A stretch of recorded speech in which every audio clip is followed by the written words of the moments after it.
Waalaikumsalam warahmatullahi wabarakatuh. Ustaz, tolong bagi ilmu untuk cara menghadapi fitnah Dajjal. Fitnah Dajjal ada dua. Ada Dajjal dan Masih Dajjal. Dajjal misal, ada Masih Ad-Dajjal. Beda. Kalau Masih Ad-Dajjal itu makhluknya, tanda akhir zaman. Kalau Dajjal disebutkan, itu biasanya sifat-sifat yang menyerupai sifat Dajjal. Contoh, kita ambil misalnya di hadis riwayat Muslim. Di kitabnya halaman 111, jilid pertama, posisi paling kiri sebelah atas, bab yang keempat, hadis nomor 6. Riwayat hadis Abu Hurairah radhiyallahu taala anhu. Kalau ingin mirip bukunya, cari syarah Sahih Muslim, syarah Imam An-Nawawi. Saya punya 9 jilid warna biru dongker, cetakan tahun 2002. Saya beli 26 jilid di Husainiyat di Mesir, cetakan Darul Hadis. Lihat baik-baik hadisnya.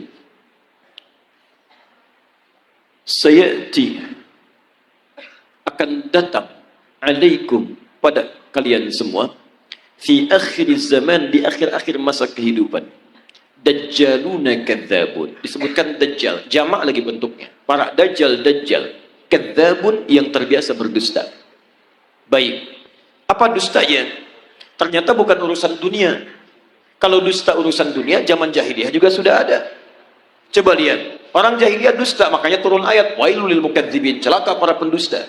Orang jahiliyah curang dalam bisnis, turun ayat wailul lil mutaffifin. Bukan urusan itu. Dustanya, yuhadditsunakum bima lam tasma'uhu wa la yasma'unahu aba'ukum. Mereka akan banyak berdusta tentang urusan agama kalian.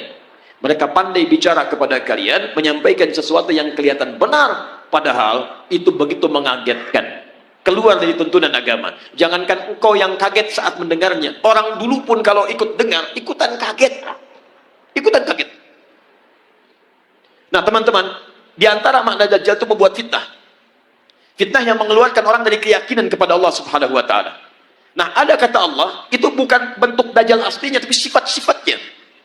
Baik, saya mau tanya pada Anda, kalau seseorang membuat kagum, membuat suatu dahsyat, bisa mempengaruhi, pintar atau bodoh? Pintar. Makanya ada yang menafsirkan hadisnya, salah satunya orang-orang pintar. Tapi dengan kepintarannya dibicara masalah-masalah agama, tapi tidak ada ilmu di dalamnya, malah mengeluarkan orang-orang dari keyakinan kepada Allah. Maka kalimatnya bisa membuat orang kaget. Jangankan orang itu, kata Nabi, orang dulu pun kalau dengar, itu akan ikutan kaget. Contoh. Quran surah kedua Al-Baqarah, ayat 204-207, paling kiri sebelah atas. وَمِنَ النَّاسِ مَنْ يُعْجِبُكَ قَوْلُهُ فِي الْحَيَاةِ الدُّنْيَا وَيُشْهِدُ اللَّهَ عَلَى مَا فِي قَلْبِهِ وَهُوَ أَلَدُّ الْخِصَامِ. Di antara manusia ada orang yang kalau bicara kata-katanya menarik, retorikanya cantik, kadang-kadang bawa ayat-ayat Allah, tapi hati-hati, mereka itu musuh yang paling jahat. Pernah dengar kalimat ini? Semua agama itu sama. Ya, sama. Menuju pada Tuhan yang satu. Mengajarkan pada kebaikan. Semua agama sama. Nggak ada bedanya. Pernah dengar kalimat itu? Saya pertama dengar, kaget Pak. Bahkan waktu ada bukunya Fikih Lintas Agama, itu saya beli, saya lihat Allahu Akbar. Ulama caci maki, Imam Syafi'i caci maki, macam-macam caci maki. Ambil potongan ayat-ayat Quran. Saya pikir ini siapa ini orang? Begitu saya ingat hadis ini, saya baru sadar, Allahu Akbar.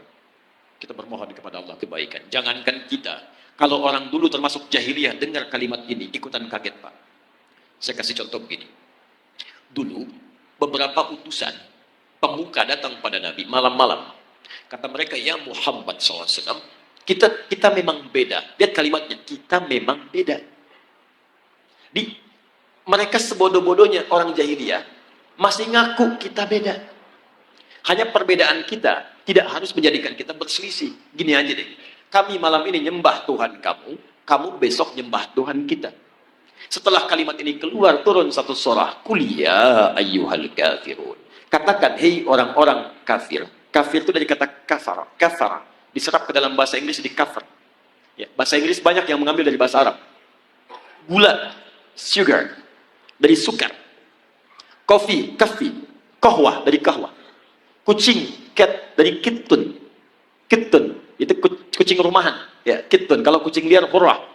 Kecilnya hurairah. Kittun, kucing rumahan. Diambil cat, sekarang jadi kitty, kucing rumahan. Hello Kitty, jadi spray, jadi bantal, jadi macam-macam. Ya. Kembalikan. Kafar, ketutup. Yang tertutup. Orangnya kafir yang menutup diri. Jadi misal, ini misalnya spidol. Tertutup begini, ini kafar, ada kafar, tertutup. Buku ada covernya, isinya tidak bisa kelihatan. Kalau saya sengaja menutup diri supaya tidak kelihatan, saya balik ke sini misalnya. Kelihatan saya, ada penampakan, ya kan? Nah itu, nah ini kafir, orangnya kafir itu yang menutup diri. Sopan bahasanya. Makanya ketika orang Arab ini orang Arab fasih, paham bahasa Arab, ngerti bahasa Arab, dipanggil kafir oleh Quran, mereka nggak marah. Kenapa? Bahasanya sopan. Hei orang-orang yang masih menutup diri dari hidayah. Kami memang masih menutup diri kok. Maaf saya lompat sebentar. Maksud saya gini, zaman ini agak aneh sebetulnya. Ada orang Arab, asli Arab, paham bahasa Arab, paling fasih bahasa Arab, disebut kafir, nggak marah. Orang sekarang, bukan orang Arab, nggak tahu bahasa Arab, nggak fasih bahasa Arab, disebut kafir. Apa? Masya Allah. Ya. Kita masih lembut, Pak. Kita tuh halus, Islam tuh halus. Ya. Mohon maaf, antum tuh makhluk halus sebetulnya, lembut. Baik, lembut, baik, kata-katanya baik. Kalau antum kasar, antum bukan muslim antum. Makanya sama orang lain lembut. Kita pun kalimat-kalimatnya lembut, coba bandingkan. Saya punya koleksi beberapa kitab yang lain, tapi nggak perlu saya sebutkan. Di satu kitab, orang yang tidak sekeyakinan itu disebut dengan domba, tersesat lagi, domba-domba yang tersesat. Kita masih halus tuh, menggunakan kata kafir. Tapi ini perbandingan. Kalau tidak sepakat kita dialogkan, ya. Dia jangan cepat marah. Saya pulang dari sini jadi tersangka lagi. Gitu. Nah, sekarang lihat. Kata orang jahiliyah ini, kita memang beda. Sejahiliyah-jahiliyahnya, dia mengatakan kita beda. Kenapa ada orang pintar yang setelah keluar dari jahiliyah, dia mengatakan semua agama sama. Itu kalau kedengaran orang jahiliyah, ikutan kaget mereka. Sebodoh-bodohnya orang jahiliyah mengatakan kita beda. Makanya ketika risalah Islam datang, mereka merasa ini beda. Ada perbedaan. Ada penolakan dari mereka karena berbeda. Orang sekarang tiba-tiba, Masya Allah. Saya katakan kepada Anda, maaf ya, yang bilang semua agama sama, itu pintar atau bodoh? Baik. Gelarnya ada enggak? Mana ada orang bodoh punya gelar? Lihat S1, S2, S3, Masya Allah, sampai S-nya banyak, dingin, dan macam-macam. Belajar keluar dan sebagainya, tiba-tiba pulang-pulang, mengatakan semua agama sama. Baik, ini menunjukkan ada sesuatu yang salah di situ. Nah, sifat-sifat ini disebut oleh Nabi SAW, semuanya sifat-sifat yang tidak baik, yang hanya dimiliki oleh Dajjal. Makanya pada orang-orang seperti ini, kita didorong oleh Al-Quran untuk bisa, satu, Quran surah keempat ayat 140. Ingat, bukan mencela, bukan menghina, bukan macam-macam. Lihat ayat Qurannya. Wa qad nazzala 'alaikum fil kitab. Telah tetap ketentuan dalam Al-Quran. Quran surah keempat ayat 140, paling kiri sebelah bawah. Awas ya, jangan dipotong kalimat saya. Saya tidak menyebut mereka dengan Dajjal. Awas, hati-hati. Nanti muncul tag di dalam YouTube misalnya, Ustaz Adi, Dajjal. Masya Allah. Muncul ini. Tidak. Lihat, saya turunkan sampai yang terakhir. Lihat, Quran surah 4 ayat 140. Wa qad nazzala 'alaikum fil kitab. Telah tetap ketentuan dalam Al-Quran. An idza sami'tum ayatillahi yukfaru biha wa yustahza'u biha. Kalau ada orang-orang yang mengingkari isi Al-Quran atau mengolok-olok isinya, ngolok-ngolok, mengingkari macam-macam, membelok-belokkan dan sebagainya sampai ke level yang tadi. Lihat baik-baik. Fala taqudu ma'ahum. Satu, kata Quran, cukup jangan buang-buang energi untuk mencela, membuli dan sebagainya. Cukup tinggalkan mereka. Sudah. Antum terlalu buang energi antum yang mahal. Lebih baik kalimat antum dipakai baca Al-Quran. Tulisan antum tulis status yang baik-baik daripada merespon mereka. Gak ada kerjaan. Jangan kasih panggung kata Al-Quran. Ceramah gak usah diundang. Bukunya gak usah dibaca. Radio gak usah didengar. Gak usah didengar. Isolasi dulu. Dan hebatnya Al-Quran memberikan sikap demikian. Bukan untuk merendahkan yang dimaksudkan. Supaya dia sadar. Saking sayangnya Allah. Hatta yahudu fi hadithin ghairi. Sampai dia sadar bahwa dia isolasi orang lain itu karena ada yang menyimpang dari dirinya. Saking sayangnya Allah tetap diberikan hidayah, cuman mau ngambil atau enggak. Sampai dia tobat, kata-katanya baik, baru kita kemudian ambil kebaikan-kebaikan darinya. Jadi kalau ada yang demikian disebut oleh Nabi sebagai sifat-sifat Dajjal, sifat itu harus tak keluarkan kalau kita sayang dengan saudara kita doakan dia tapi tinggalkan semua hal yang terkait dengan dia. Tinggalkan. Innakum idzam mithluhum. Kalau antum ikuti mereka, dengarkan pernyataannya, ikut kelasnya, baca bukunya, lama-lama antum seperti mereka juga nantinya. Sholat gak dikerjakan, azan di tempat ibadah orang lain, tiba-tiba belajarnya ke tempat yang ini aneh.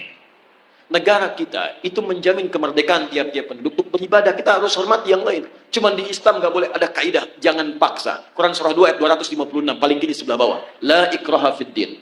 Antum gak boleh paksa orang lain pindah agama. Gak boleh, dosa antum. Kita tawarkan yang baik-baik. Tapi kita pun diminta oleh Al-Quran untuk zero toleransi. Toleransi tertinggi adalah biarkan orang lain dengan kepercayaannya masing-masing. Lakum dinukum waliyadin. Tapi kita dakwahi dalam kebaikan. Mau ikut, alhamdulillah. Tidak ikut, gak apa-apa, gak boleh paksa. Dan setiap orang yang beragama dijamin oleh undang-undang negara kita. Pasal 29, ayat 1 sampai 2. Ayat 2-nya, negara menjamin kemerdekaan tiap-tiap penduduk untuk memeluk agamanya masing-masing dan beribadah menurut agama dan kepercayaannya itu. Beribadah menurut agama dan kepercayaannya itu. Kita saat beribadah kepada Allah, keyakinan pertama, yakin Islam yang paling benar. Itu ibadah tertinggi kita. Ibadah lisan. Turun Quran surah 3 ayat 19, paling kiri sebelah atas. Inna dina indallahil Islam. Makanya ketika seorang mengatakan Islam yang paling benar, satu, dibenarkan oleh Quran, dijamin oleh undang-undang. Tidak salah untuk mengatakan Islam yang benar. Jadi kalau ada orang pintar mengatakan di sini, bukan cuma Islam yang benar, dia orang bodoh. Dia orang bodoh. Kalau dia muslim ya, kalau dia muslim, dia orang bodoh. Kenapa? Satu, dia tidak mengerti Al-Quran. Yang kedua, dia melanggar undang-undang. Kenapa antum melarang seorang muslim untuk meyakini itu yang benar? Kita pun nggak boleh paksa kalau orang Kristen mengatakan Kristen yang benar. Hindu mengatakan Hindu yang benar, itu keyakinan dia. Tugas kita cuma berdakwah, menyampaikan risalah. Mana di antara kebenaran itu yang menuju kepada Tuhan yang paling benar? Sampaikan kebaikan. Tapi ketika seseorang muslim mengatakan cuma Islam yang benar dan dipersoalkan itu, artinya satu, dia tidak mengerti Al-Quran, yang kedua, dia melanggar undang-undang. Dan yang paling dahsyat disebut oleh Al-Quran, kalau antum ikutan yang seperti itu, lama-lama iman antum luntur, antum hilang kemudian keimanan kepada Allah Subhanahu wa Ta'ala. Orang seperti itu disebut oleh Quran langsung dengan munafik dan akan masuk neraka jahanam yang pertama kali. Jadi penghuni neraka jahanam bukan orang kafir pertama kali, orang munafik. Lihat ayat ujungnya. Innallaha jami'ul munafiqin wal kafirina fi jahannam jami'a. Maka Allah akan himpun orang munafik ini bersama orang kafir di neraka jahanam. Munafik disebut dulu, baru orang kafir, neraka jahanam. Ya, maaf ya kalau urusan akidah saya tegas ya. Saya tidak ingin ada sahabat-sahabat saya, saudara saya kemudian terperosok dalam keburukan. Karena itu kalau ada yang menyimpang seperti itu, jangan dulu kita keluar kalimat yang tidak bagus. Tidak, kita doakan, solasi, arahkan pada kebaikan. Dia ikut, alhamdulillah. Tidak ikut, biarkan. Dan itu yang terbaik. Jelas ya? Halo, kenapa tekan begini? Wah, 7 menit lagi. Waalaikumsalam warahmatullahi wabarakatuh. Ustaz, ada seorang perempuan yang pernah menikah, tapi akhirnya dia bercerai, alias dia janda. Kemudian dia menikah lagi, tapi kawin lari. Capek. Orang menikah itu diam, nanti kawin sambil lari, bingung saya. Tidak disyariatkan kawin lari itu. Penghulunya juga bingung. Saya nikahkan engkau, Masya Allah. Saya terima nikahnya. Ada-ada aja. Kadang-kadang manusia itu dikasih yang nyaman, pilih yang susah. Dan dia dinikahkan oleh orang lain, sedangkan wali sahnya masih ada. Bagaimana hukum menikah seperti itu? Baik. Teman-teman sekalian, pernikahan itu diikat oleh beberapa ketentuan. Ketentuan-ketentuan dimaksud ada yang menjadi rukun. Di antara rukun-rukun itu, pertama, ada yang menikahnya. Laki-laki, perempuan. Jadi kalau menikahnya itu laki-laki, perempuan jelas tidak sah pernikahannya. Kedua, ada wali nikah. Wali nikah itu bagi yang masih gadis itu mutlak bagian terdekat dari dirinya. Orang tua, ayah masih ada. Kalau ada itu ayah. Tidak ada kerabat terdekatnya, pamannya, kakaknya, atau adiknya, atau yang paling dekat. Dan wali ini fungsinya bukan hanya menikahkan, tapi menjadi jalur konsultasi jika ada hal-hal terjadi di rumah tangganya. Karena itu wali akan memberikan perlindungan pada perempuan supaya berpikirnya matang. Quran surah kedua ayat 221, paling kanan sebelah atas. Wala tankihul musyrikin, wala tankihul musyrikati hatta yu'minna. Jangan kamu laki-laki menikah dengan perempuan musyrik sampai mereka beriman. Wala amatun mu'minatun khairum min musyrikati walau a'jabatkum. Perempuan mukmin yang biasa-biasa saja lebih baik dibandingkan dengan musyrik walaupun dia memikat hati. Wala tankihul musyrikina hatta yu'minu. Lihat kalimatnya. Kalau menuju pada laki-laki, kata Quran, jangan menikah. Tapi untuk perempuan, jangan nikahkan anak perempuanmu. Wala tunkihul musyrikin, jangan nikahkan anak perempuanmu kepada pria musyrik. Jadi yang dituju itu walinya. Ayat ini tegas kata para ulama menunjukkan bahwa jika ada perempuan, gadis, ya ini gadis, belum masuk ke janda, gadis khususnya, akan menikah, maka tidak sah pernikahannya sebelum kemudian dia diputuskan oleh walinya. Putuskan itu maksudnya bukan memutuskan pernikahan dan sebagainya. Membimbing pernikahan dia menjadi wali darinya. Jadi tidak boleh dia menikahkan dirinya sendiri. Supaya dijaga kehormatannya, dijaga dia. Dan apa fungsi terbaiknya? Quran surah keempat ayat 35. Paling kiri di pertengahan. Wa in khiftum shiqaqa bainihima fab'athu hakaman min ahlihi wa hakaman min ahliha. Kalau di rumah tangga terjadi cekcok luar biasa, yang menjadikan tidak bisa diselesaikan oleh kedua suami istri itu, maka konsultasilah kepada wali, hakim yang paling bijak. Siapa yang paling bijak? Yang paling bijak, yang paling bagus adalah yang Anda duduk jadi wali yang menikahkan Anda. Karena itu yang paling dekat dengan Anda, yang paling mengerti Anda. Makanya ketika seseorang menikahkan, itu hati-hati. Bukan cuma mengatakan, saya nikahkan kau begini-begini, tapi ketika punya persoalan, dia harus jadi bagian dari itu untuk konsultasi dan sebagainya. Makanya saya ingatkan pada perempuan-perempuan, jangan anggap enteng wali, yang penting nikah. Tidak. Wow. Walinya siapa? Pengennya sih wali songo. Wali bisa. Tidak bisa. Ada wali bagian kerabat Anda. Jadi jangan anggap enteng, Anda sudah kawin lari, capek, gak ada wali dan sebagainya gitu kan. Repot. Ini bagian pertama. Kemudian ada mahar. Kemudian saksi, minimal 2 orang saksi di tempat yang sama. Kalau ini terjadi maka sah pernikahannya. Sekarang statusnya bagaimana dengan janda? Sebagian ulama mazhab mengatakan seorang janda, maka dia tidak harus minta izin kepada wali atau keluarga terdekatnya, baik ayah, ibu dan sebagainya. Dia punya hak karena pernah menikah, dia punya hak di situ untuk bisa mengajukan pernikahan, sekalipun kemudian tidak harus izin dari keluarga terdekatnya. Tapi tetap pengetahuan dengan kerabatnya, wali dan sebagainya itu harus ada. Komunikasi, kebaikan-kebaikan dan sebagainya. Kenapa? Karena khitabun nikah, perintah pernikahan itu tujuan utama melahirkan sakinah. Quran surah ke-30 ayat 21. Wa min ayatihi an khalaqalakum min anfusikum azwajan litaskunu ilaiha. Orang menikah itu supaya tenang, bukan supaya gelisah. Jadi kalau antum belum menikah aja sudah gelisah, ada yang salah dalam cara menikah antum. Bagaimana antum bisa menikah dengan tenang kalau cara menikahnya aja menimbulkan kegelisahan?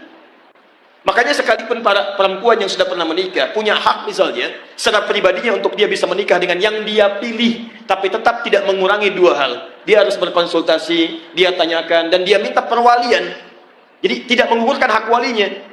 Cuman dia punya hak untuk menikah, mengajukan pernikahan, tapi tetap tidak menggugurkan hak walinya. Dia harus dinikahkan oleh orang lain. Siapa itu? Kalau ada kerabat terdekat, ambil kerabat terdekat. Kalau kemudian kerabat terdekat tidak ada, maka silahkan cari wali-wali hakim yang bisa mewakilinya. Dari KUA atau yang lain-lainnya.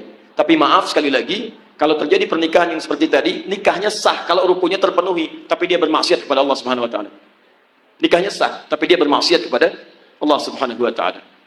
Baik, dan saran saya sederhana. Datangi orang tuanya, datangi kerabatnya, ya, kemudian minta restunya, minta maafnya, dan mohonkan ampun kepada Allah Subhanahu wa taala dalam kebaikan. Tapi ada kasus yang dibenarkan pernikahan seperti itu jika memang kondisi-kondisi dari wali terdekatnya, satu, menjauhkan dia dari Allah Subhanahu wa taala. Ada ancaman yang membahayakan bagi agama dan kepercayaannya. Misal, dia beda agama, seorang anak. Kemudian ketika dia pindah agama, dia mau menikah, diancam oleh orang tuanya. Kalau kamu kemudian mau saya jadi walinya, kamu harus kembali kepada agama kamu. Kalau tidak, kamu begini atau menghadapi siksa, maka dia boleh meninggalkan itu, kemudian dia menikah dengan apa yang ia pilih dan menjadikan yang lain sebagai walinya. Misal ustadz tertentu, atau dari KUA atau sebagainya. Saya tidak tahu kasus spesifiknya yang mana ini yang dimaksudkan, tapi kalau misalnya, mohon maaf, yang dimaksudkan yang pertama, maka saran saya, supaya bisa kembali kepada walinya, kemudian dia meminta maaf dan bersama-sama beristighfar kepada Allah Subhanahu wa taala. Kalau nikahnya sah sepanjang rukunnya terpenuhi, tapi sekali lagi dia bermaksiat kepada Allah Subhanahu wa taala. Dan ingat, di rumah tangga, hadis Al-Bukhari, buka di Al-Adabul Mufrad, paling kanan sebelah bawah, ridha di rumah tangga jika orang tua masih ada, salah satunya ditentukan oleh ridhonya orang tua. Ridha Allahi fi ridhal walidi wa sukhtullahi fi sukhtil walid. Allah taala alam bisawab. Bolehkah bermanja-manja dengan Allah? Terakhir, apa yang dimaksud bermanja-manja? Kalau yang dimaksud bermanja-manja dalam urusan positif, misal manja-manja dalam urusan ibadah, sangat dibolehkan. Misal tahajud, ya, ditingkatkan.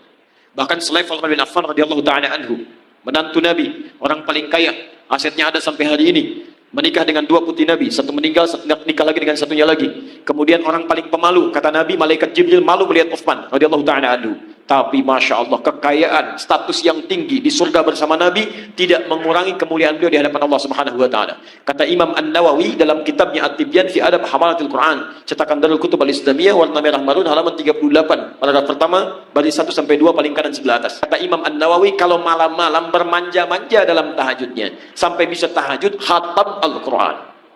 Khatam Al-Quran. Sahabat Nabi dekat dengan Nabi, menikah dengan 2 putri Nabi. Paling pemalu, malaikat Jibril turun, malu kepada Uthman. Tahajudnya bermanja-manja sampai khatam Al-Quran.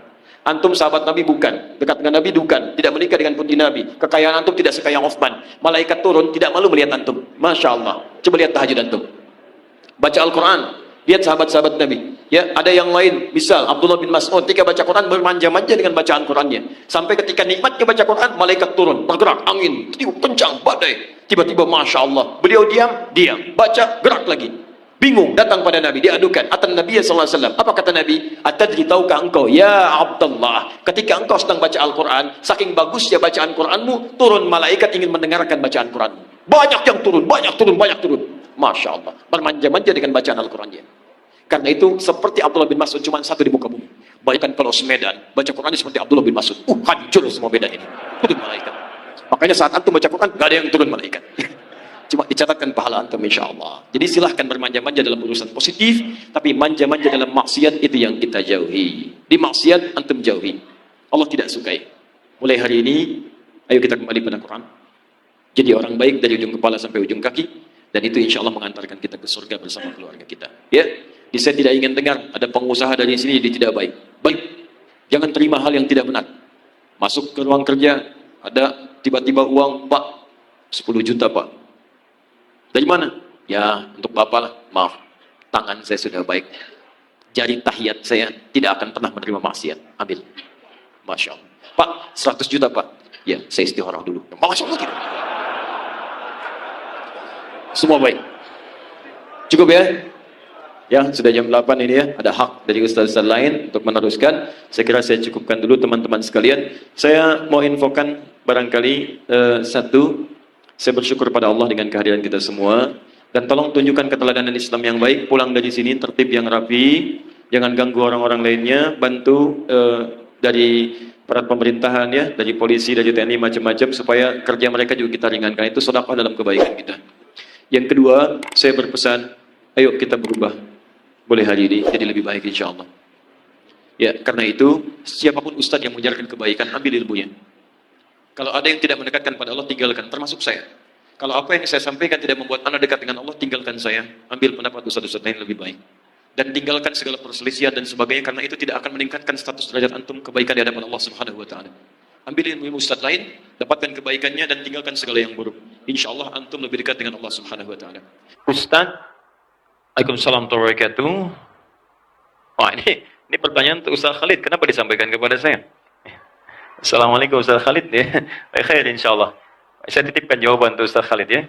Saya kasih pandangan saya, nanti silakan ditanyakan kembali. Apa hukum jika kita mengambil, bukan kita mungkin Anda, saya tidak ikutan. Apa hukum jika kita mengambil buah yang di depan pohon tetangga, yang pohon dan buahnya ada di luar pagar tetangga? Nah, Anda masih sempat kepikiran itu ya, luar biasa. Teman-teman sekalian, begini.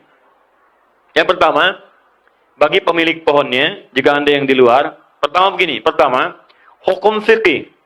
Saya ulang, hukum fikih. Bagi tumbuhan, ingat hanya tumbuhan saja. Bagi tumbuhan yang tumbuh di pekarangan kita, tapi buahnya merambat kemudian keluar area pekarangan kita. Misal, Anda punya rambutan, di musim rambutan sekarang. Di pekarangan Anda ini, tiba-tiba pohonnya itu, rantingnya bisa memanjang keluar begini. Dan buahnya itu keluar pekarangan Anda. Ke jalan, misalnya jalan utama. Atau ke pekarangan orang. Maka, ingat, buah yang keluar ini, ranting yang buahnya keluar, itu dalam fikih disebut dengan hakun mushtarak. Hak bersama antara Anda dengan yang pengguna di luar pekarangan Anda. Kalau itu kemudian ke jalan umum, maka buah itu pun menjadi konsumsi umum. Yang kalau orang ingin mengambilnya, Anda tidak boleh mencegahnya. Itu dalam fikih Islam. Kenapa? Satu, karena teman-teman sekalian, pertama, kotoran yang jatuh dari situ, itu ke pekarangan luar, bukan ke tempat Anda. Jangan membiarkan orang cuma kebagian kotorannya saja. Ya, walaupun kotoran itu Anda ambil kembali. Daun ini, apalagi Anda biarkan. Itu kan yang punya hak, itu kan Anda dari pohonnya. Cuma bagian dari buah, bagian dari kemudian daun-daun yang kering dan sebagainya, jatuhnya keluar ke wilayah luar Anda. Jadi jangan biarkan orang lain mendapatkan sampahnya sementara Anda mengambil pohonnya atau buahnya. Ya. Yang kedua, ingat baik-baik, Anda memiliki pohon, tapi kan yang lihat buahnya itu kebanyakan orang. Karena buah itu melewati wilayah Anda. Lihat sini, pernah ada kasus begini. Ini rumah orang, ini ada temboknya. Tiba-tiba pohonnya ini, buah jambu, dulu pernah saya saksikan waktu kecil. Ini buahnya melewati temboknya, begini. Dan persis ke rumah orang. Jadi kalau orang buka pintunya, yang kelihatan tuh buah jambu. Sementara yang punya jambu kalau buka, ngelihat cuma pohonnya aja, pohon dengan daun. Buah ke sini. Anda bayangkan, tiap hari yang nggak punya pohon, yang kelihatan buah. Dan nggak pernah Anda bagi. Maka Nabi katakan dengan sangat adil, itu hakun mustarak, hak bersama. Cuma adabnya, kita bicara adab. Ada adab pemilik pohon, ada adab yang nggak punya pohon. Ada pemilik pohon, sebelum tetangga itu meminta, maka Anda sampaikan kepadanya dengan kalimat-kalimat yang baik. Anda sampaikan, Pak, Ibu, ini memang pohon rambutan. Betul punya Bapak kan? Iya, pohonnya punya saya. Tapi kan buahnya ke tempat Ibu dan Bapak. Nah ini, kalau Bapak Ibu inginkan, ambil aja. Gak usah minta izin sama saya. Silahkan ambil. Itu hak Bapak juga. Itu hukum dari mana? Rasulullah yang mengajarkan saya seperti itu. Allah yang memberikan prinsip. Kalau saya kan cuma lihat pohonnya, Bapak Ibu lihat buahnya. Kalau pengen, ambil aja. Ya, Masya Allah. Begitu kalimat itu disampaikan. Apalagi tetangga Anda non-Muslim. Itu luar biasa. Besok-besok kalau dia belum tahu hukum, ayam Anda main ke rumah dia. Dia belum tahu hukum, itu yang celaka. Ya. Makanya saya katakan dari awal, ini khusus untuk pohon saja, tidak yang lain. Paham ya? Jadi sampaikan sebelum dia melihatnya. Yang kedua, adab Anda tetangganya. Kemudian juga, maaf terkait dengan pemiliknya, datangi. Pak, ini mohon izin. Ya, pohon rambutan Bapak, itu buahnya masuk pekarangan saya. Oh gitu ya, mengganggu ya. Kalau gitu saya tebang aja deh gitu. Oh jangan Pak, sayang, itu kan makhluk Allah juga. Ya baik, kita rawat sama-sama aja. Ya, Bapak rawat sana, yang sini pun saya rawat. Kalau daunnya jatuh ke tempat saya, nggak apa-apa, nanti saya aja yang sapu. Bapak nggak usah repot-repot ke sini. Terima kasih banyak Pak. Ya Alhamdulillah. Cuman mohon izin kalau boleh diperkenankan, Pak. Buahnya juga mungkin kalau saya kira-kira perlu, boleh Pak ya saya ambil. Itu kalau Anda kalimatnya sopan, baik, dan sebagainya. Itu indah kalimatnya. Silahkan Pak, nggak usah minta. Begitu berbuah, Bapak silahkan, udah merah, ambilin aja Pak. Nggak ada masalah. Kalau sudah seperti itu, Anda enak ambil ya. Jelas ya? Jadi kita simbiosis mutualisme aja. Datang, adabnya. Walaupun Anda berhak, tapi jangan cari persoalan. Sebab ya? Jelas ya? Walaupun Anda berhak, tapi tidak mencari persoalan. Secara syariat itu dibenarkan. Tapi secara hukum positif, itu bisa bermasalah. Kalau Anda tidak bilang terlebih dahulu. Ya, itu bisa tersangka Anda setelah itu.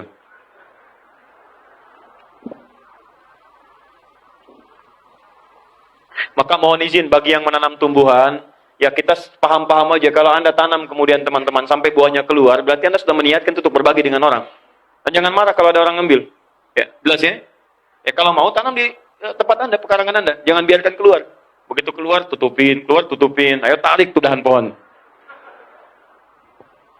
Sebentar. Oh, ini yang duluan tadi. Saling memberi hadiah itu baik di antara tetangga. Bagaimana dengan rekan kerja di kantor, mengingat dalam dunia kerja, apalagi karyawan negeri dilarang untuk saling memberi hadiah, gratifikasi. Ya, kalau sifatnya teman-teman ada larangan semacam ini, Anda patuhi aja. Patuhi ya, yang sifatnya dilarang. Tapi gratifikasi kan bisa dilaporkan. Bukan dilarang memberi, ketika diberikan, Anda kasih laporan. Ini ada pemberian, laporkan. Kalau secara hukum boleh diterima, silahkan. Kalau tidak, ya tidak. Kan ada di antara pejabat dan yang lain menerima itu. Ya, kemudian ketika diterima, dilaporkan. Ini ada pemberian ini, dicatat, benar nggak secara hukum. Kalau tidak, kembalikan, ya kembalikan. Kalau diterima, ya terima. Selesai urusannya. Sangat ringan. Ya, kalau kemudian secara hukum diperkenankan, maaf, kalau dalam Islam itu silahkan aja, sepanjang yang diberikan halal dan baik.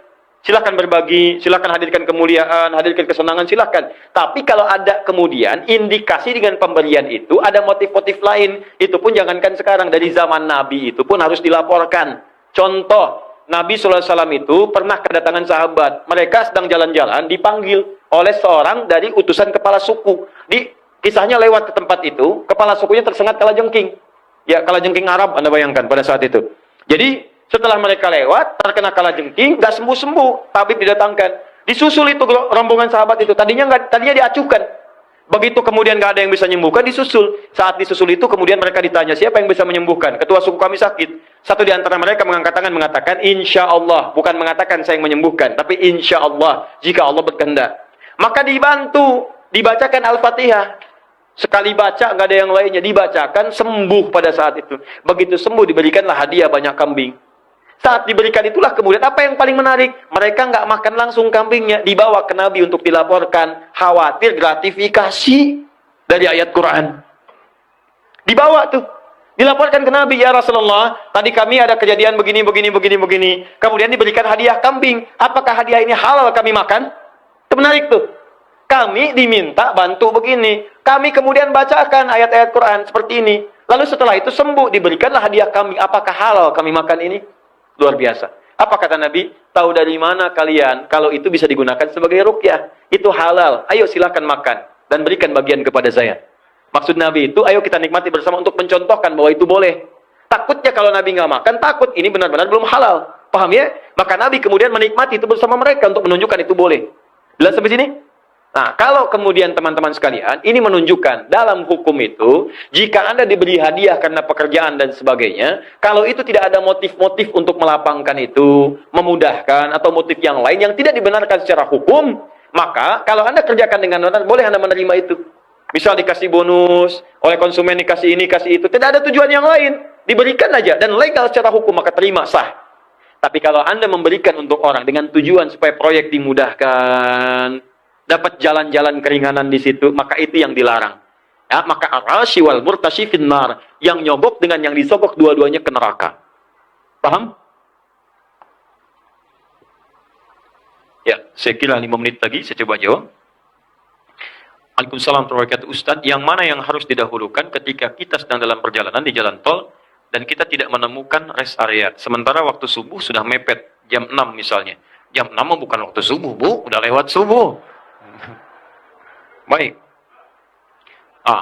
Jam 6 misalnya baru ketemu rest area. Apakah tetap dikerjakan 2 rakaat sebelum sholat subuh atau langsung sholat subuh? Maka yang seperti ini lihat sifat berkendaraannya. Di mana teman-teman menunaikan sholatnya? Apakah di motor? Apakah di mobil? Yang mobilnya itu dalam posisi apa? Kalau Anda sedang menyetir, misalnya nyetir, kan nggak mustahil juga Anda kemudian sholat di dalam mobil sementara sedang menyetir. Karena ada sekarang yang kreatif, saat kemacetan itu saya takbir. Ya, saat kemacetan itu kemudian saya takbir aja. Tiba-tiba ketika jalan sedikit lagi, Sami Allahu liman hamidah, pegang setir, injak lagi, jalan lagi, rem lagi, nggak usah memaksakan diri. Nggak usah memaksakan diri. Kalau Anda memungkinkan tayamum, dalam posisi yang bisa menunaikan sholat di kendaraan, silahkan tunaikan sholat di kendaraan. Sekarang lebih banyak, bisa di kereta api, bisa di bis, bisa kemudian di pesawat, silahkan. Tunaikan. Bagaimana caranya? Pertama, kalau tayamum. Tayamum. Dalilnya Quran surah ke-5 ayat ke-6, paling kiri sebelah atas. Ya fa'ilam tajidu ma'a fatayammamu sa'idan tayyiba. Kalau Anda nggak mendapatkan air, tiba waktu sholat, Anda pengen sholat. Dan Anda sedang di mana posisinya? Nggak bisa menemukan air. Itu kan diposisikan salah satu di kendaraan. Maka silahkan tayamum. Apa tayamumnya? Bukan tanah, tapi debu. Debu itu pasti akan ditemukan dimanapun. Tapi yang menempel di tempat yang baik. Sa'idan tayyiba, menempel di tempat yang baik. Karena debu pun bisa menempel di mana saja. Debunya yang paling sunnah, Ustadz, yang nampak debu, di knalpot, diginiin. Enggak, jangan. Tempat yang kotor itu. Ya silahkan di jendela, tempelkan begini. Ya, tempat kursi, jok, tempelkan begini. Kemudian tepuk, ya. Atau tiup terlebih dahulu supaya yang kasarnya tidak langsung terserap atau menempel. Setelah itu tayamum. Kalau memungkinkan sholatnya dengan sempurna di situ, di kendaraan itu, sambil duduk silahkan tunaikan. Ya, bukan dalam posisi Anda punya aspek darurat yang lain.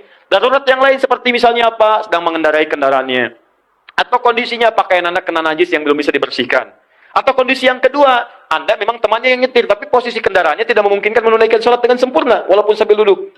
Maka pada saat itu, ada rukhsah bagi Anda. Di mana sampainya di situ, disitulah ditunaikan sholat Anda. Paham? Jelas insya Allah? Baik. Jadi kalau bisa tunaikan di kendaraan, silahkan tunaikan di kendaraan. Kalau dalam fikih Asy-Syafi'i, ada tambahan.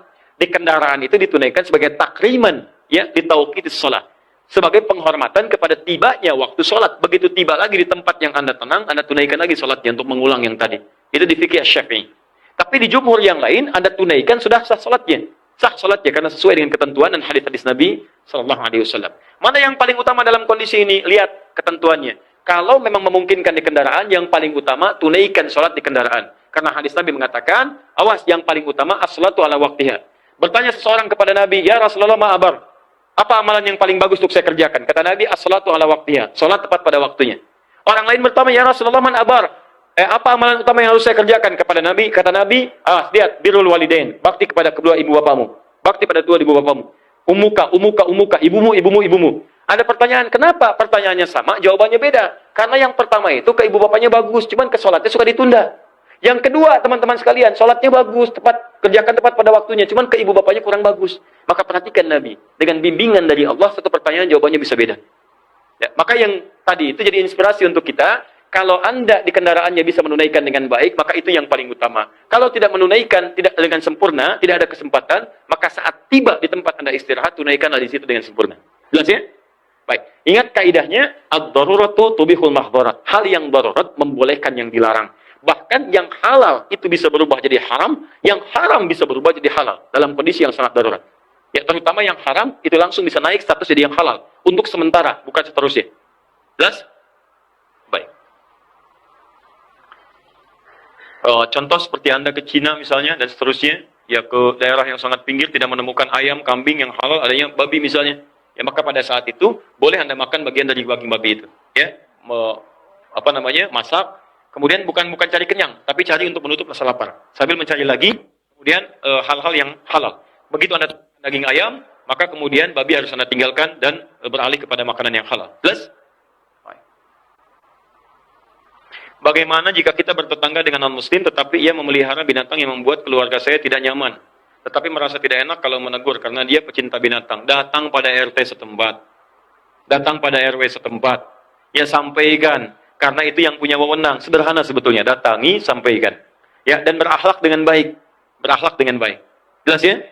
Ya kalau misalnya menggonggong, ya taruhlah malam-malam menggonggong dan sebagainya. Nah, Anda bisa sampaikan. Kalau Anda tidak mampu menyampaikan dengan baik kepada tetangga, silakan lihat otoritasnya, sampaikan kepada RT atau RW, dan itu punya hak untuk memberikan teguran. Jelas sampai sini?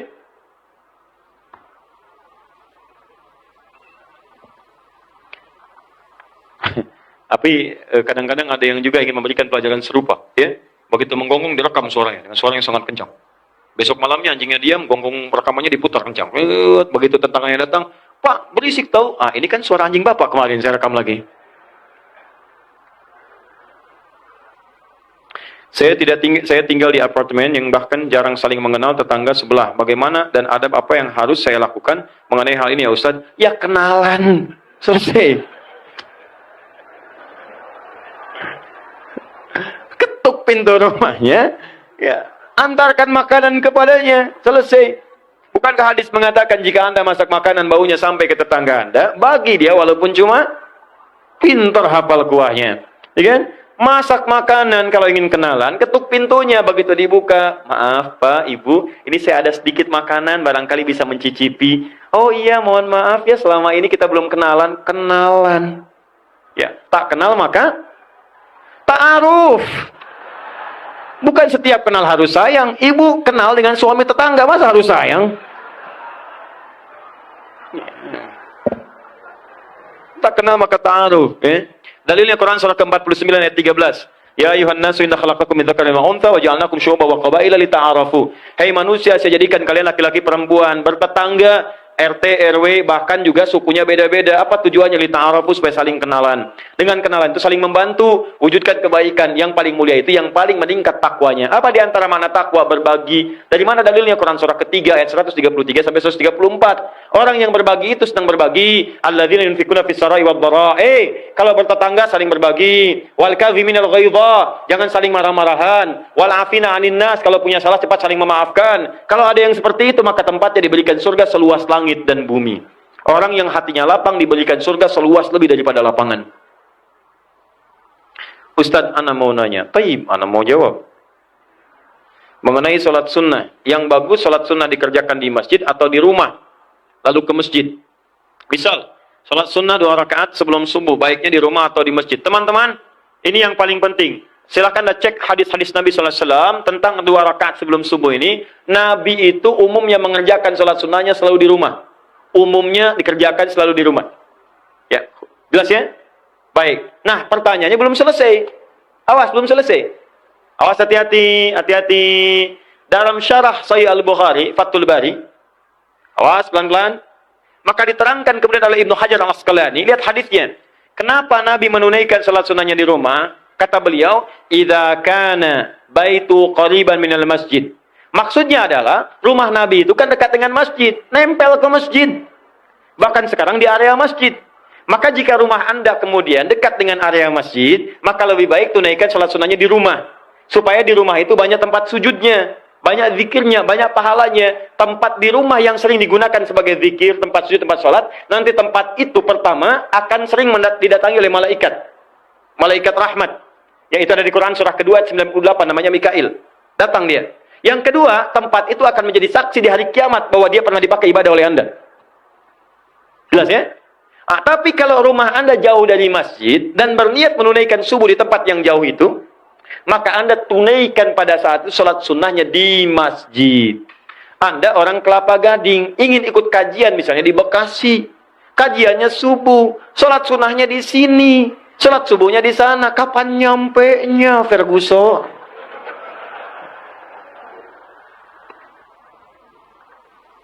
Ustadz, saya mau bertanya, di depan rumah saya ada tetangga yang berjualan di warung. Tapi di warung itu dijadikan tempat untuk bergosip, bergunjing, dan mereka yang berkumpul di warung itu suka iri-irian ke keluarga saya dan suka ngomongi keluarga saya. Apakah saya dan keluarga dosa apabila menjauhi tetangga seperti itu? Teman-teman sekalian, gini. Ingat, keburukan jangan dibalas dengan yang buruk lagi. Kebaikan balas dengan yang baik, keburukan balas dengan yang baik. Maka lihat cara melihatnya, jangan pakai selalu dengan akal. Lihat sini.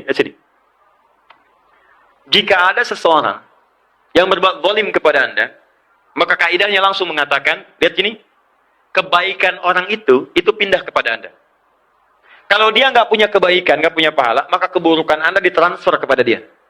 Itu rumusnya di hadis Muslim. Misal, kasusnya tadi, di depan rumah Anda, itu ada warung, tempatnya digunakan sebagai gosip. Yang digosipkan adalah Anda. Maka saat Anda digosipkan itu dosa-dosa dia, teman-teman sekalian, bertambah. Pahala dia dipindahkan kepada Anda, pahala Anda kemudian bertahan nambah banyak. Kalau dia nggak punya pahala lagi, dosa Anda ditarik sama dia. Nah, yang kedua, ini masih di dunia. Yang kedua, setiap dibicarakan, baru namanya disebutkan, tuh langsung pindah pahalanya. Dosa orang itu ditarik. Kalau sudah disebutkan keburukan-keburukannya, maka keburukan itu akan dibuat oleh Allah, jasad orang yang dibicarakan dalam bentuk bangkai. Misal, saya dibicarakan oleh Anda. Setelah pulang dibicarakan, Ustaz Adi itu ya, begini. Misal ya. Nah, itu saat Anda bicarakan, baru disebutkan namanya, pahala Anda pindah kepada saya. Kalau Anda sebutkan hal yang buruk tentang saya, maka akan dibentuk oleh Allah jasad saya dalam bentuk bangkai. Di akhirat nanti kalau Anda tidak tobat tentang dosa itu, maka siksaan pertama di akhirat Anda akan diminta memakan bangkai itu. Ayuhibbu ahadukum an ya'kula lahma akhihi maitan fakarihtumu. Itu yang dimaksudkan Quran surah ke-49, dalilnya Al-Hujurat ayat 11 sampai dengan 12. Awas hati-hati. Wala yaktab ba'dukum ba'da. Jangan saling bergosip, jangan saling, awas hati-hati menggunjingkan orang lain. Ayuhibbu ahadukum an ya'kula lahma akhihi maitan fakarihtumu. Apa mau nanti saya sediakan mait saudara yang dibincangkan itu, yang digunjingkan itu, pada hari kiamat saya minta makan oleh Anda sedangkan Anda tidak menyukainya. Jelas ya? Maka kalau mau gosip, pikir-pikir dulu. Kalau Anda digosipkan oleh orang lain, dan Anda tahu tentang itu, teman-teman sekalian, maka apa yang harus Anda lakukan pertama kali? Pertama, mendoakan orang itu. Supaya Allah bimbing dia, agar menghindari perbuatan buruk yang serupa. Doanya panjatkan di waktu-waktu mustajab dalam tahajud. Sebut namanya. Jangan minta diteruskan. Ya Allah, terima kasih Engkau kirimkan pahala kepada saya lewat orang-orang yang gosip itu. Biarin aja ya Allah, terus saja mereka gosip. Ya Allah, tambahkan pahalanya ke saya, kurangi dosa-dosa saya ya Allah, biar diambil oleh mereka. Terus begitu lewat di depan mereka, dikasih tahu lagi, terima kasih ya gosip aja kemarin, itu dosa saya udah diambil sama kalian. Nambah dosa. Terus bikin status setelah itu, Alhamdulillah Allah tambahkan dosa bagi saya, karena digosipkan oleh orang-orang dekat warung itu. Tunjuk lagi. Balik lagi pahalanya pada orang itu. Di malam-malam, tahajud, Anda berdoa, minta pada Allah, ya Allah, dia tetangga saya, ya Allah dia teman saya, kami saling melihat, kami saling bertetangga, jangan pisahkan kami di surga ya Allah. Ya Allah ampuni dosa mereka ya Allah. Bimbing mereka supaya tidak memperlakukan dengan buruk. Bimbing mereka supaya tidak berbicara dengan buruk. Berdoa. Besoknya, orang-orang menggosip itu perlakukan dengan baik. Anda kunjungi rumahnya, Anda antarkan buah-buahan, Anda antarkan makanan. Assalamualaikum Pak, ini qadar Allah, ada makanan, ada buah-buahan baru beli, baru datang. Silahkan barangkali kita bisa menikmati sama-sama. Begitu Anda berikan itu, demi Allah saya katakan, Kalau Anda niatkan dengan ikhlas, sentuhannya ke jiwa akan tinggi, dan besok lusa, dia sendiri akan membela Anda dari keburukan. Begitu orang lain bicarakan, dia akan bertahan. Dia akan mempertahankan Anda. Gak benar kok. Gak benar seperti itu. Dia datang, dia baik, saling berbagi, dan sebagainya. Jelas ya? Jadi itu prinsipnya. Balas keburukan dengan sifat yang lebih baik dibanding apa yang diberikan oleh orang lain. Ustadz, pada bagian sholat yang mana yang paling utama kita gunakan untuk memanjatkan doa? Bolehkah berdoa menggunakan bahasa selain bahasa Arab di dalam sholat? Tadi saya sampaikan yang paling utama ada 4 posisi. Kalau posisi berdiri, itu sebetulnya doanya pilihan surat. Dipilih surat-surat yang sesuai dengan kebutuhan Anda. Kalau itu Anda bisa bacakan. Kalau tidak, cari yang paling ringan. Ya, dalilnya apa? Banyak.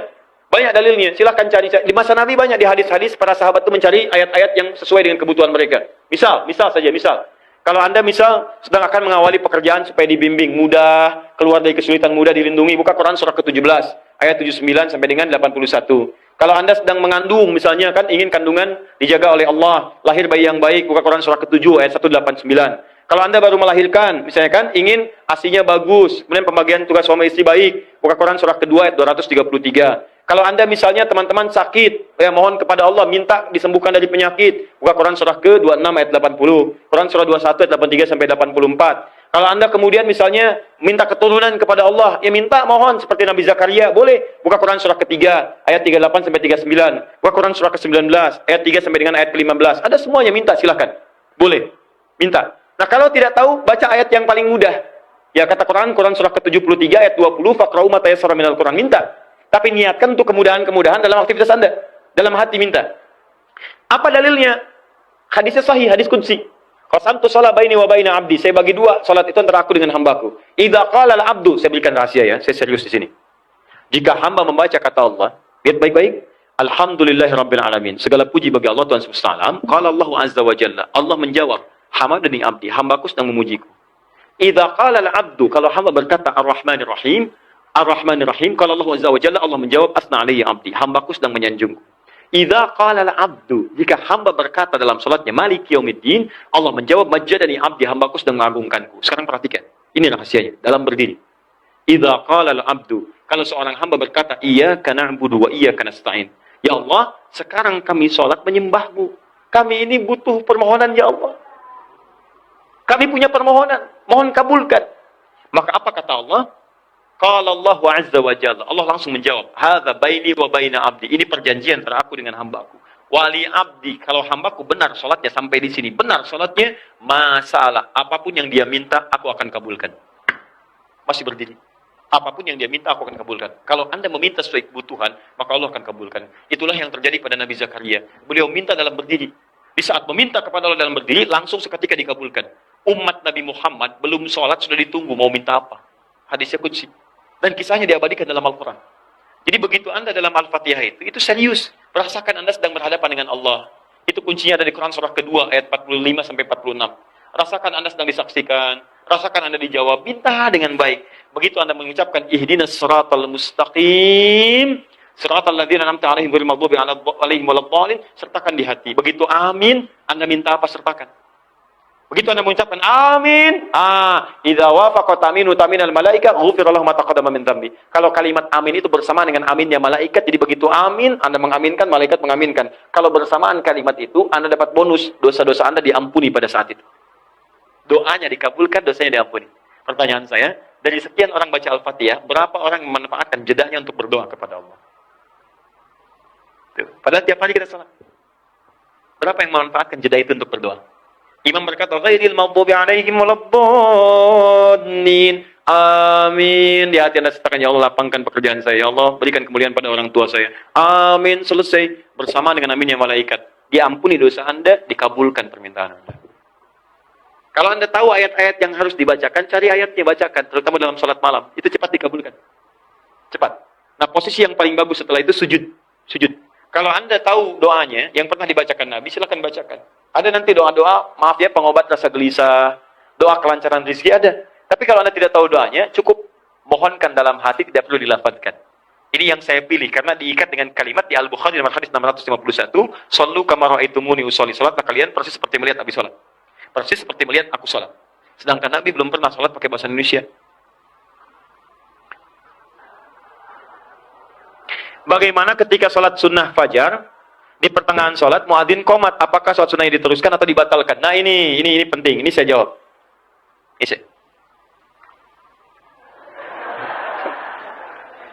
Yang ini kita bahas pertemuan berikutnya. Nah ini yang paling penting. Ini sering kejadian teman-teman sekalian. Lihat baik-baik. Jadi kalau Anda sedang menunaikan sholat sunnah, tiba-tiba muadzin qomat.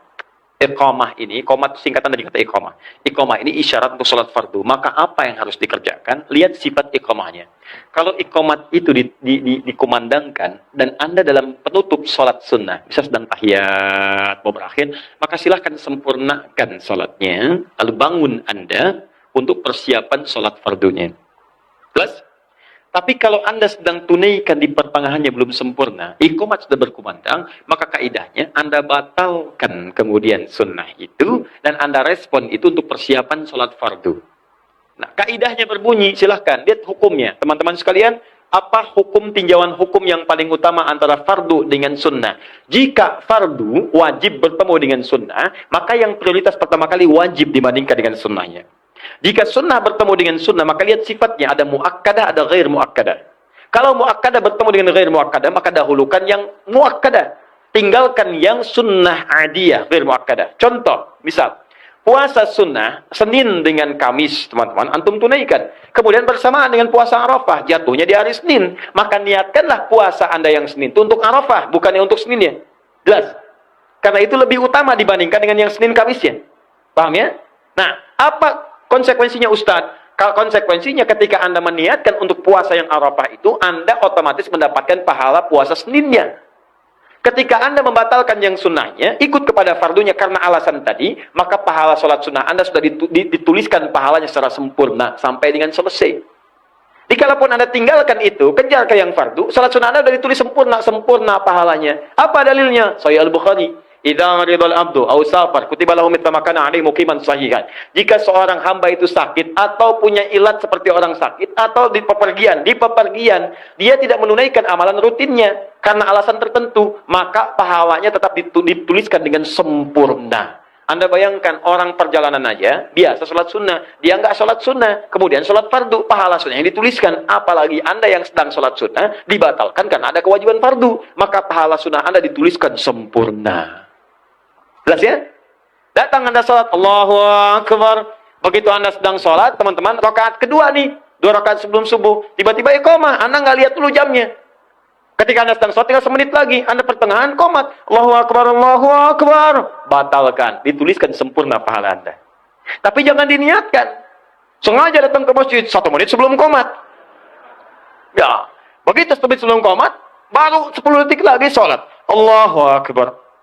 Begitu baru takbiratul ihram, iftitah. Allahu Akbar, qomat. Alhamdulillah, sempurna pahalanya. Itu tidak. Jelas ya? Baik, jadi itu yang dimaksud bahasa Nabi di Al-Bukhari nomor hadis yang pertama. Innamal a'malu binniyat. Paham ya? Baik. Assalamualaikum warahmatullahi wabarakatuh. Saya mau bertanya, Ustaz. Jika seseorang sudah dilamar, apa hubungan lamaran dengan bangun malam? Baik. Jika seseorang sudah dilamar, namun tidak diberi kepastian menikah, apa sebaiknya yang dilakukan?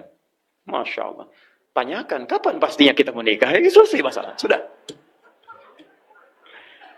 Allah. Fas'alu ahla dzikri in kuntum la ta'lamun. Kalau belum tahu kepastian, tanyakan pada yang tahu kepastiannya.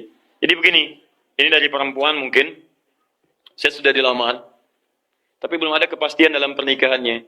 Ya, dalam lamaran itu kan sebetulnya didiskusikan. Silakan cek, dalam lamaran kan diskusikan. Bukan hanya sekedar mengatakan saya melamar putri bapak atau keluarga dari bapak ini, kan? Kemudian mohon, kemudian diterima. Kalau ada kurang-kurang mohon, kemudian dipahami itu. Kalau ada kelebihan mohon dijadikan sebagai gambaran kebaikan untuk putri bapak. Ya mohon sekiranya diterima. Setelah diterima itu kan ada diskusi. Ya seperti apa? Bahkan mohon maaf, kalau di beberapa tempat itu saya beri gambaran gini. Saya pernah tinggal di Libya. Di Libya itu seorang ibu saking inginnya anaknya dijaga, tidak ingin disakiti oleh calon suaminya. Dia sampai berkata begini, perhatikan baik-baik. Datang calon suami mengatakan, saya melamar anak ibu. Dia akan katakan begini, saya telah menyusuinya selama 2 tahun. Dan saya berikan yang terbaik untuk dirinya. Apa yang telah kamu persiapkan untuk putri saya? Ini bukan ingin mengganti asinya, bukan. Tapi ibunya ingin mengatakan, saya ini telah berjuang, merawat anak saya, menyusuinya, mengandung dia, melahirkan dia. Saya tidak pernah menyakitinya sampai dengan sekarang. Saya minta jaminan dari kamu, kalau kamu nikahi dia, lindungi dia seperti saya melindungi dia. Kalau kamu tidak sanggup, saya tidak akan pernah titipkan anak saya kepada siapa yang akan menyakitinya. Anda bisa bayangkan. Jadi sampai sedetil itu diberikan gambaran. Tolong jaga anak saya. Allah tidak titipkan kepada laki-laki lain karena kamu yang dipercaya oleh Allah untuk menjaga dia dalam kebaikan. Melindungi dia, merawat dia. Makanya dalam Quran, laki-laki disebutkan seperti matahari di surah Yusuf itu. Ya, ini ra'aitu ahada asyara kaukaban wa syamsa wal qamara ra'aituhum li sajidin. Kata Yusuf pada bapaknya, ayah, saya bermimpi melihat 11 bintang, kemudian satu matahari, satu bulan bersujud pada saya. Ditafsirkan oleh para ulama, matahari itu gambaran dari suami, bapak. Kenapa disebut matahari? Karena dia punya sifat matahari, perempuan punya sifat bulan. Matahari itu kan bersinar, keras, tegas, kuat. Dia kuat, tegas, melindungi keluarga, dengan sinarnya melindungi. Memberikan perlindungan. Kemudian coba lihat, bukankah matahari mengeringkan pakaian yang basah ketika dijemur? Anda pun sama. Anda ditugaskan memberikan kekeringan. Maksud kering itu memberikan kering di pipi istri Anda yang mungkin basah dengan air matanya. Ketika dia menangis, bersedih, Anda jadi matahari. Hilangkan air matanya. Ketika dia disakiti, Anda jadi pelindungnya. Sengat dia dengan sengatan yang luar biasa. Supaya terjaga kenyamanannya. Makanya Anda disebut dengan qawwam. Perempuan beda, disebut dengan bulan. Bulan lebih lembut. Makanya ketika melihat cahaya bulan lebih lembut, lebih nyaman, lebih indah, lebih tenang. Makanya ibu bagaimana caranya ketika suami pandang, suami tenang. Lihat ibu tenang, Masya Allah. Bukankah Nabi Muhammad SAW melihat Sayyidah Khadijah tenang, hilang segala persoalan dirinya. Begitu punya masalah melihat wajah istrinya, lalu lihat wajah istrinya, hilang setengah masalahnya. Masya Allah, Khadijah ahli surga, dekat dengan Nabi, penghulu surga, dilihat wajahnya setengah masalah hilang. Ibu bukan ahli surga, maksudnya belum jadi ahli surga. Masya Allah, belum ada jaminan, bukan istri Nabi. Coba lihat, suami ibu natap ibu, hilang berapa masalah? Cek, indah. Di rembulan, lembut, indah, tenang, gitu kan? Nyaman jadinya. Dan jangan ditukar. Ya, Masya Allah, istri jadi matahari, suami jadi bulan. Itu yang repot. Ya, bahkan bawa-bawa bulan. Dengan kekuatan bulan, aku menghukummu. Repot, luar biasa. Luar biasa. Kadang-kadang, Pak, diskusi itu tidak harus menggunakan bahasa pikiran. Kadang pakai hati, itu lebih dalam, gitu kan? Itu lebih dalam. Yang seperti ini sederhana sebenarnya. Bicarakan aja, tanyakan kepastiannya seperti apa. Kalau memang memberikan kepastian yang baik, selesai. Tapi kalau kemudian teman-teman, ini terabaikan, lama dan sebagainya, bukan aib mendiskusikan kembali. Diskusikan kembali, tatap masa depannya, dan berikan yang terbaik. Ini selesai. Insya Allah selesai. Tinggal komunikasi aja. Komunikasi. Malu bertanya? Bukan, gak jadi menikah nantinya, gitu ya. Gak harus satu jalan. Ini kan tentang pertanyaan pernikahan, bukan pertanyaan jalan. Bukan. Malu bertanya, gak ada kepastian. Baik, bismillah. Luar biasa. Antum ini kenapa sebetulnya? チャンネル登録お願いね。